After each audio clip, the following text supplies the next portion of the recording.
L'actualité nationale reste dominée par le message du chef de l'État à la nation. Félix Antoine Tshisekedi Tshilombo vient de promettre dans le tout prochain jour la désignation d'un informateur qui sera chargé d'identifier la majorité au sein du Parlement. Vous suivrez un extrait dans ce journal. Un dossier à suivre également dans ce journal, il s'agit de la mobilisation pour réussir à éliminer le sida à l'horizon 2030 dans le cadre de la riposte au sida pédiatrique. Mesdames et messieurs, bonsoir et bienvenue dans votre journal magazine dominical. Place à l'actualité.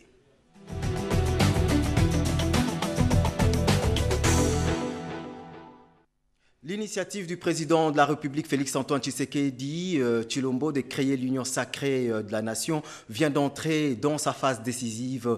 Dans son message à la nation, le président de la République promet de créer l'Union sacrée. Mes très chers compatriotes, ceci n'est pas seulement un discours. C'est un appel à la mobilisation générale face à la dégradation de la situation de notre pays, voulue et orchestrée par les fossoyeurs de la République. Le temps n'est plus propice aux atermoiements, ni aux discussions stériles, ni encore moins aux intérêts partisans. Les replis tactiques et les combats d'arrière-garde n'ont plus aucun sens. Ce moment historique nous impose de prendre nos responsabilités en vue d'instaurer un état de droit et de démocratie, conformément à la mission que vous m'avez confiée et dont j'en mesure la grandeur.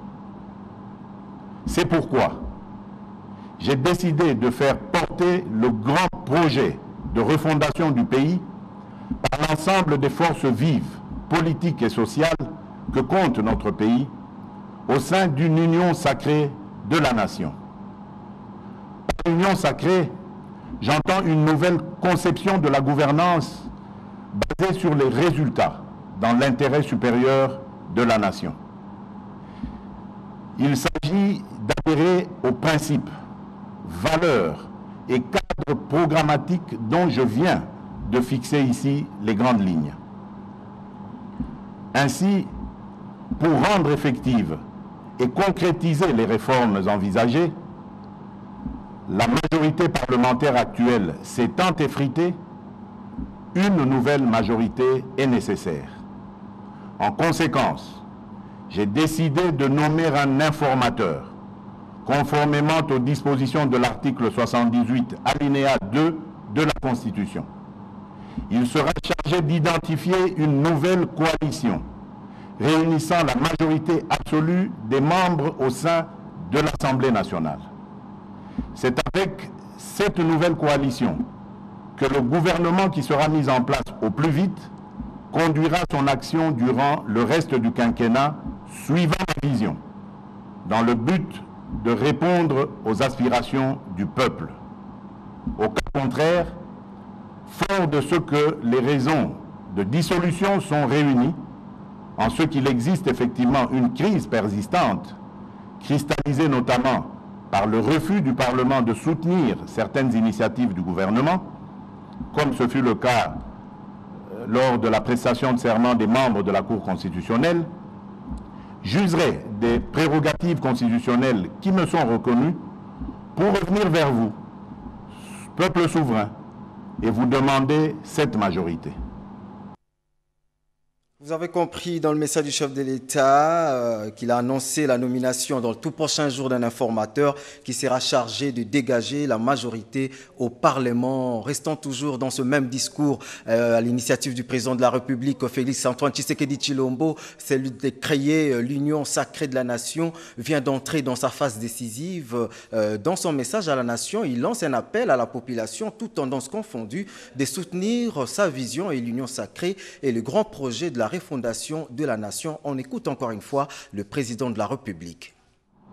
Mes très chers compatriotes, forces vives de la nation, députés nationaux et sénateurs, le moment est ainsi venu de réunir toutes les bonnes volontés, quelles que soient leurs origines politiques, philosophiques ou ethniques, pour donner un nouvel élan à notre destin national dans l'union sacrée de la nation, et que le Congo, notre cher et beau pays, dont le peuple est le bouclier et la force de dissuasion, cesse d'être un problème pour nous-mêmes et pour le monde. Ouvrons cette rubrique liée aux infrastructures avec les travaux des sauvegardes de la nationale numéro 1 dans un état de délabrement très avancé. Nous sommes là dans la province du Sud-Kivu. Regardez.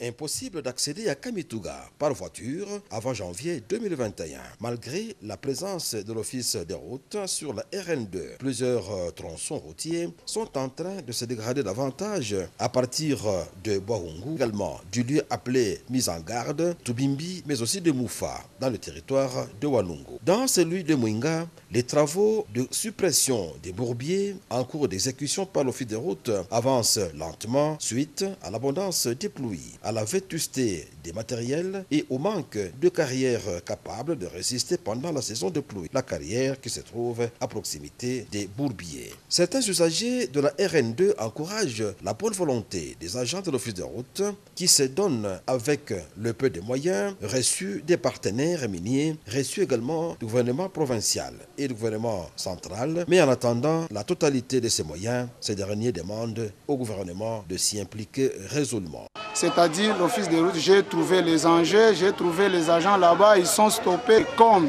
il continue à pleuvoir avec la pluviométrie que nous avons pendant ce temps, et là, le délabrement continue à avancer. Le problème du tronçon routier Kasika-Mouinga Centre, long de 30 km, qui pose des difficultés aux usagers de cette route, sera progressivement résolu car un bulldozer de l'Office de route se trouve à Kibumba pour dégager les éboulements de terre afin de libérer le passage à cet endroit précis, un passage qui constitue en fait un casse-tête pour les usagers de cette route nationale. Ces travaux de suppression des bourbiers sont financés par le gouvernement provincial du Sud-Kivu, les partenaires miniers et le gouvernement central à travers bien sûr le FONER. Les travaux de suppression des bourbiers sont purement techniques. Les usagers et les riverains de cette route sont appelés à la patience car la technique a toujours réservé des surprises parfois désagréables.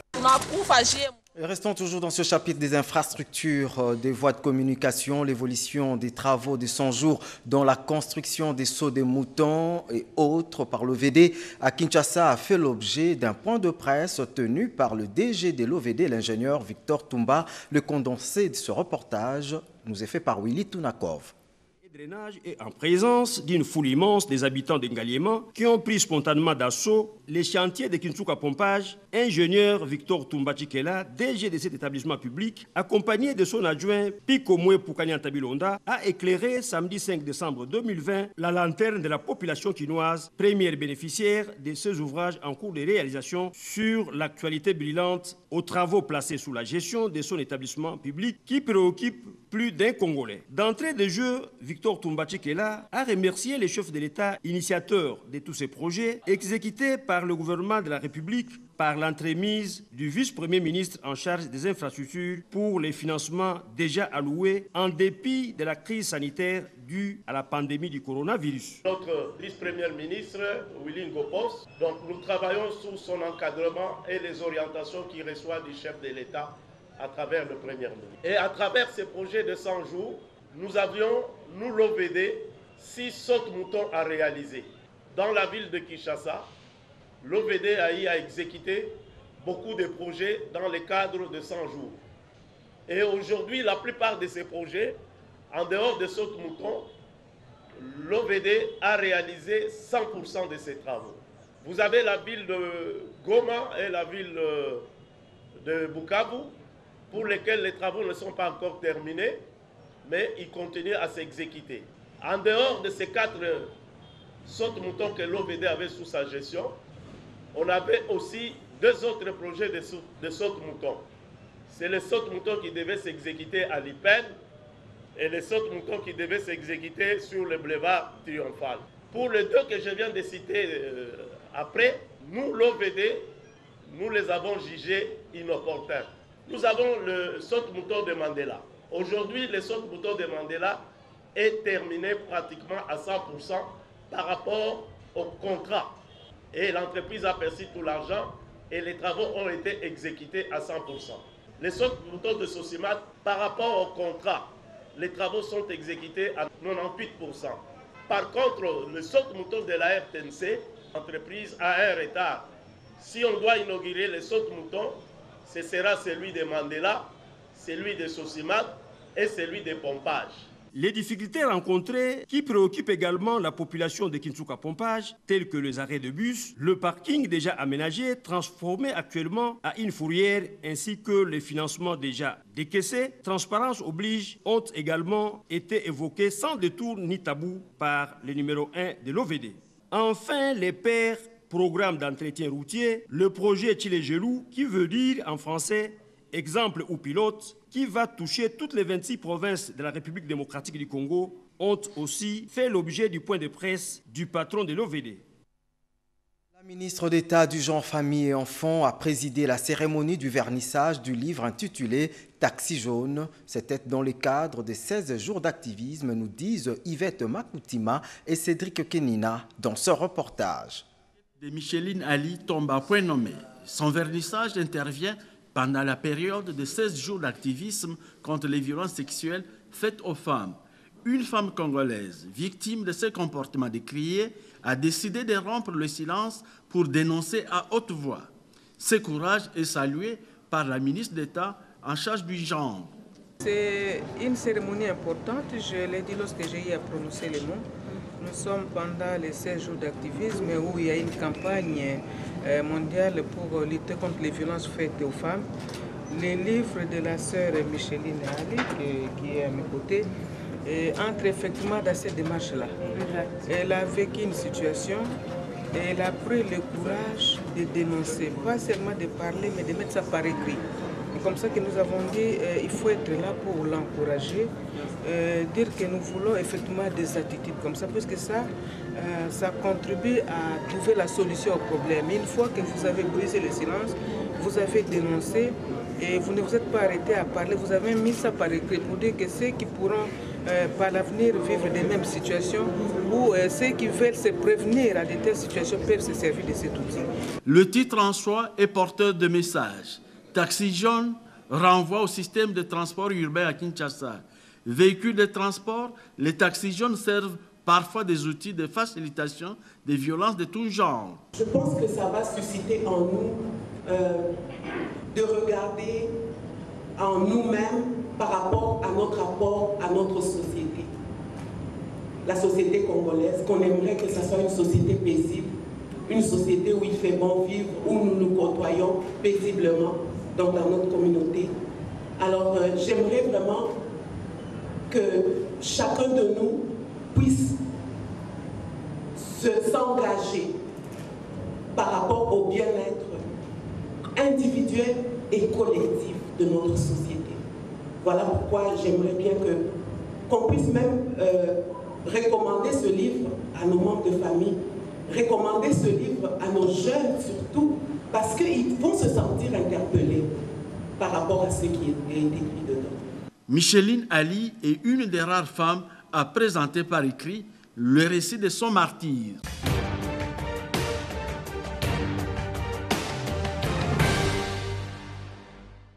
La semaine du président a été marquée en prévision de la prochaine mandature de la présidence de l'Union africaine assurée par la République démocratique du Congo. Le président de la République, Félix-Antoine Tshisekedi Tshilombo, a reçu le président de la Commission de l'Union africaine, Moussa Faki, et c'était dans une réunion élargie au panel d'accompagnement de la présidence de la RDC à l'organisation panafricaine. Félix-Antoine Tshisekedi a eu par ailleurs une causerie morale avec les officiers généraux supérieur des FARDC et de la police nationale congolaise, le tout dans ces condensés de Pierre Kibambe Somoïsa. Un message du roi du Maroc, Mohamed VI, a été remis en début de semaine au président de la République Félix Antoine Tshisekedi Tshilombo. C'était au cours de l'entretien que le chef de l'État a eu avec le ministre délégué au ministère marocain des Affaires étrangères, de la coopération africaine et des Marocains de l'étranger, Mohsine Djazouli. Dans ce message, le souverain marocain rappelle les relations fortes et historiques entre les deux chefs d'État, les deux peuples et les deux pays. Le roi du Maroc exprime la nécessité du renforcement de relations bilatérales, notamment dans les domaines techniques et économiques entre Rabat et Kinshasa. La Banque commerciale du Congo fusionne avec Equity Bank. L'information a été livrée au président de la République Félix-Antoine Tshisekedi Tshilombo par le directeur général des 7 dernières institutions bancaires, James Mwange. Il a dit au chef de l'État que les assemblées générales des 2 banques ont approuvé la fusion qui deviendra effective d'ici la fin de l'année 2020 en cours. Equity BCDC aura un capital total de 200 millions de dollars et un total actif de 2 milliards 5 millions de dollars américains, a indiqué le directeur général d'Equity Bank, soulignant qu'une très grande banque va émerger dans l'économie de la RDC. L'ONU-SIDA fonde des espoirs dans la présidence de l'Union africaine assurée par Félix-Antoine Tshisekedi Tshilombo pour une solution rapide au Covid-19. La directrice exécutive, secrétaire générale adjointe des Nations Unies, Winnie Byanyima, l'a souligné. En compagnie de la directrice pays de l'ONU-SIDA, elle a eu des entretiens avec le président de la République Félix-Antoine Tshisekedi Tshilombo. Face à la pandémie de Covid-19, l'ONU-SIDA souhaite la mobilisation de l'Afrique et de ses propres ressources, contrairement à l'expérience du sida dont le traitement était réservé aux pays développés. Les généraux et officiers supérieurs des forces armées de la RDC et de la police nationale congolaise ont renouvelé leur loyauté et fidélité au président de la République, Félix-Antoine Tshisekedi Tshilombo, commandant suprême des FARDC et de la PNC. Ils l'ont exprimé au cours d'une causerie morale du haut commandement militaire élargi au commandant des régions militaires dans la salle de congrès du Palais de la Nation. Kinshasa abritera en août 2022 les Jeux de la francophonie. C'est ce qui ressort de l'entretien que le président de la République Félix-Antoine Tshisekedi Tshilombo a eu avec la directrice du Comité international des Jeux olympiques de la francophonie, Zeina Mina. Elle a dit avoir reçu du chef de l'État l'assurance du suivi de l'organisation de ces Jeux en RDC. Zeina Mina a lancé un appel au soutien de ce grand projet qui bénéficiera d'une couverture médiatique mondiale. Les jours passent et nous rapprochent davantage de la mandature de la République démocratique du Congo à la tête de l'Union africaine. Le chef de l'État, Félix-Antoine Tshisekedi Tshilombo, va assumer les charges de président de l'organisation panafricaine durant l'exercice 2021-2022. C'est en prévision de cet événement que le président de la Commission de l'Union africaine, Moussa Faki, à la tête d'une forte délégation, a eu des entretiens au Palais de la Nation avec le président de la République. Cette entrevue a été ensuite élargie au panel d'accompagnement de la RDC à la présidence de l'Union africaine. Moussa Faki a dit avoir échangé également avec le chef de l'État, membre du bureau de l'Union africaine, sur la tenue du sommet extraordinaire de l'organisation par voie virtuelle. Le chef de l'État Félix-Antoine Tshisekedi Tshilombo succédera à la tête de l'Union africaine à son homologue d'Afrique du Sud, Cyril Ramaphosa, actuel président en exercice de l'organisation panafricaine.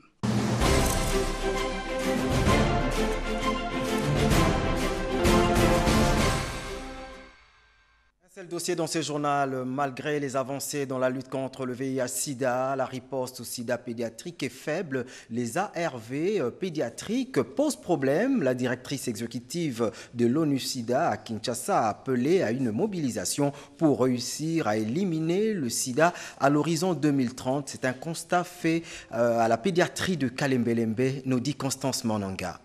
Le sida d'ici à 2030, c'est promouvoir l'élimination de la transmission du VIH de la mère à l'enfant, mais aussi la prise en charge du sida pédiatrique. Selon l'ONU-SIDA, déjà en 2016, près de 43 000 enfants de moins de 15 ans étaient atteints du sida avec près de 34 000 nouvelles infections.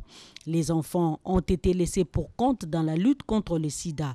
Il faut donc une mobilisation pour inverser la tendance, a déclaré Winnie Byanyima, directrice exécutive de l'ONU-SIDA, lors de sa mission en RDC. Sa visite à l'hôpital pédiatrique de Kalembelembe a permis au numéro 1 de l'ONU-SIDA de palper les réalités de la prise en charge du sida pédiatrique. On récolte les fonds, et les fonds qu'on récolte, on réhabilite les unités de maladies infectieuses. Et dans chaque hôpital qu'on réhabilite, on fait une salle de classe avec une petite bibliothèque, au moins avec 150 livres à peu près, pour tous les enfants qui viennent à l'hôpital, qui sont hospitalisés, pour éviter qu'il n'y ait pas simplement seulement les enfants qui vivent avec le VIH, mais que ce soit tous les enfants qui sont hospitalisés, ils ont accès dans la salle de classe. Nous avons commencé par Kalembelembe en 2017 et on a un PVV qui travaille ici dans la salle de classe, qui est père éducateur.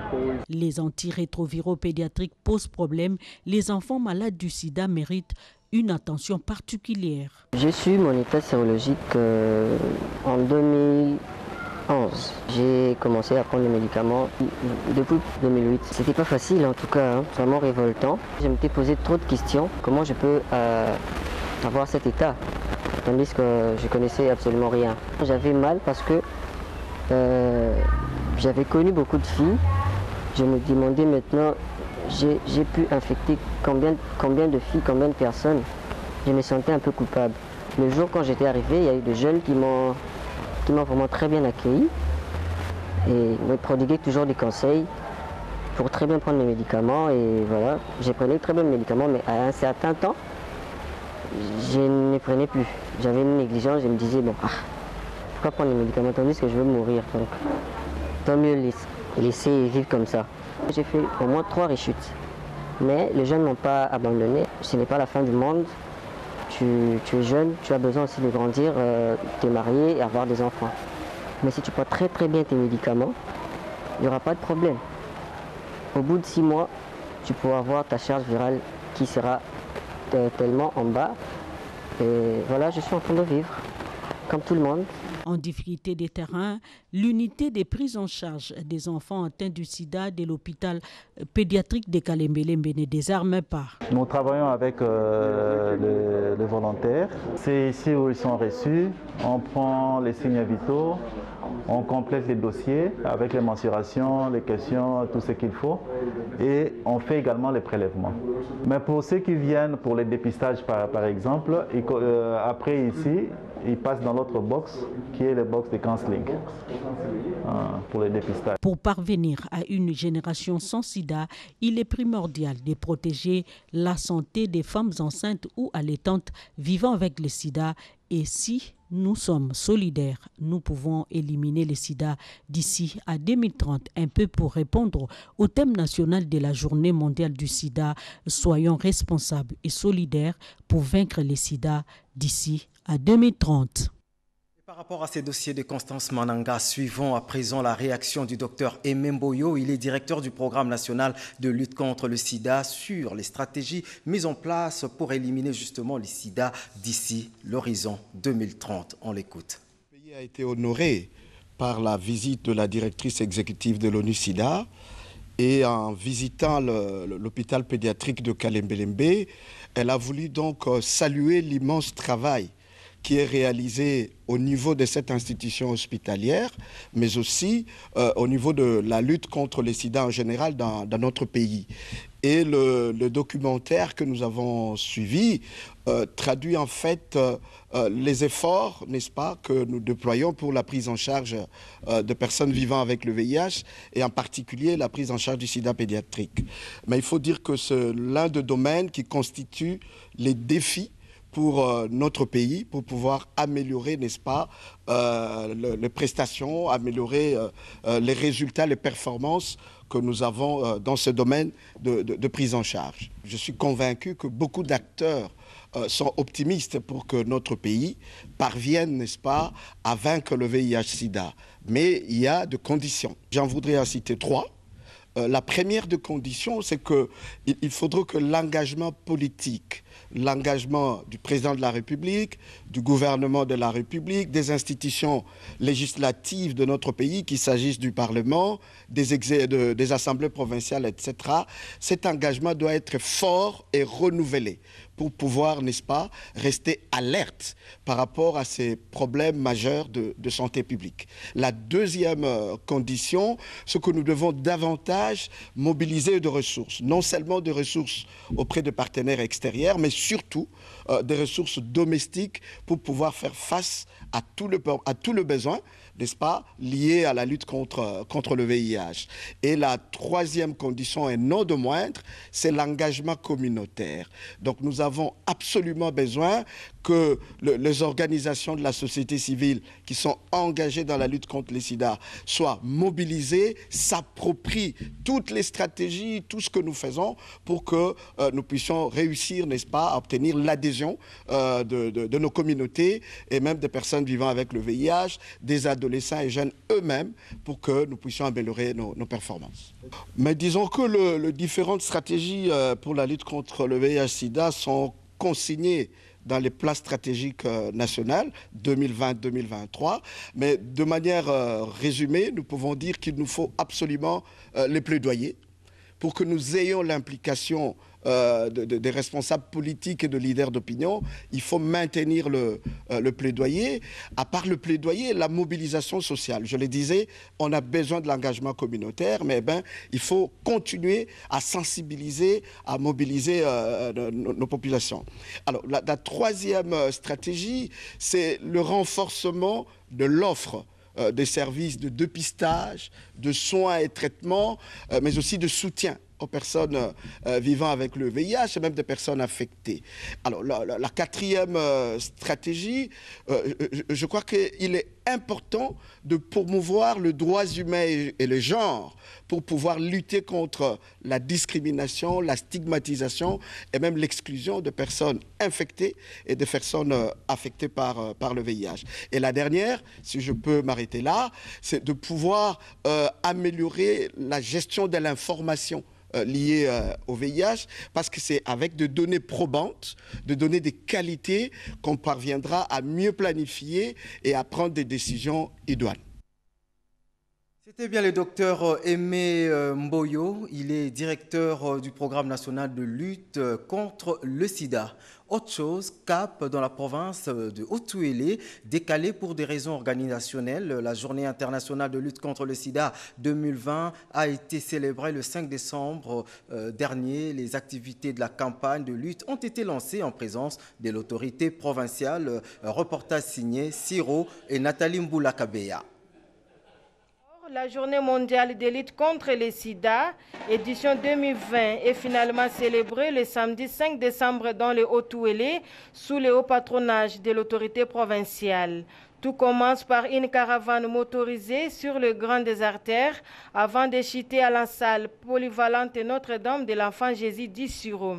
Ici, outre les mots de bienvenue du premier citoyen de la ville, Marcel Sengi Apabissi, l'assistance a eu droit aux statistiques actualisées de la situation réelle du VIH-Sida dans les Haut-Touélé avec Arthur Lissambo, secrétaire exécutif provincial du PNMLS. L'épidémie du VIH en RDC est de type généralisé avec une prévalence estimée à 1,2% dans la population âgée de 15 à 49 ans. Cependant, la prévalence en VIH est estimée à 2,8% chez les femmes enceintes, selon le dernier rapport de sérosurveillance 2017.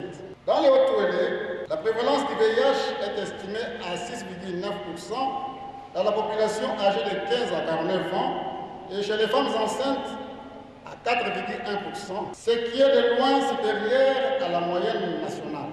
Si l'on ne fait pas attention au rythme de l'augmentation des nouveaux cas d'infection à VIH enrôlés par nos services dans les Haut-Touélé, qui est de 3613 de janvier à septembre de cette année, nous ne pouvons pas prétendre vaincre le VIH-Sida d'ici 2030. Sachez que cette journée est célébrée sous le thème « Solidarité mondiale, responsabilité partagée ». Avec handicap appelé à respecter strictement les mesures de gestes barrières pour couper la chaîne de transmission du coronavirus. Cet appel est de la ministre déléguée en charge des personnes vivant avec handicap, Irène Essambo. C'était au cours de la clôture des activités commémoratives de la Journée internationale des personnes vivant avec handicap. On fait le point avec Eric Kabamba et Betty Amani.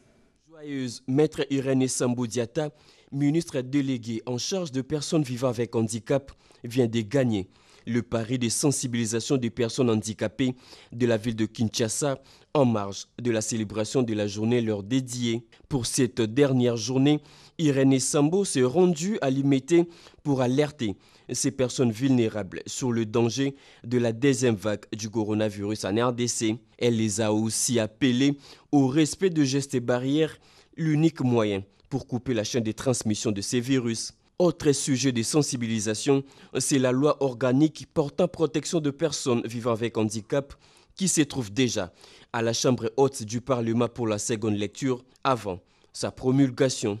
Un jour avant, la ministre déléguée en charge des personnes vivant avec handicap a fait la ronde de tous les centres d'hébergement et d'encadrement de personnes handicapées pour se rendre compte des conditions dans lesquelles vivent ces vulnérables. C'est avec un sentiment de joie d'une mission accomplie que Maître Irénée Sambo a bouclé ces 4 jours de sensibilisation. Suivons à présent ce qu'a été la tournée pastorale du cardinal Fridolin Ambongo. C'est là dans plusieurs paroisses de la capitale. Regardez.